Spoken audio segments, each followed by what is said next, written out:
મામાનું ઘર ક્યાં છે? સરસપુરમાં છે। ત્રણેય રથનું મોસાળમાં સ્વાગત થઈ ચૂક્યું છે। પ્રભુ મામાના ઘરે પહોંચી ચૂક્યા છે।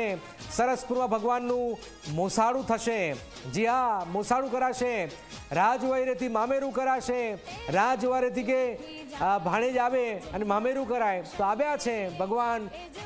ભગવાન મામાના ઘરે પહોંચી ચૂક્યા છે ને સરસપુર વાસી પ્રજાપતિ પરિવારને આજે આ વખતે એક લાવો મળ્યો છે। એ પ્રજાપતિ પરિવાર આજે પ્રભુનું મામેરું કરશે અને આ મામેરું પણ એક વિશેષ હોય છે। તો જેની રાહ જોવાતી હતી એ સરસપુર ક્યારે પહોંચશે તો સરસપુર મામાના ઘરે પહોંચી ચૂક્યા છે। મામેરું પણ થશે અને ભક્તજનો પ્રસાદ પણ લેશે। આપ જોઈ રહ્યા છો કે સરસપુરમાં પ્રભુ મૌન રહીને દર્શન આપી રહ્યા છે, દિવ્ય દર્શન આપી રહ્યા છે, સોનારૂપી દર્શન આપી રહ્યા છે અને આપ જોઈ રહ્યા છો ભક્તજનો ધીરે ધીરે ધીરે આ સરસપુર પહોંચી રહ્યા છે।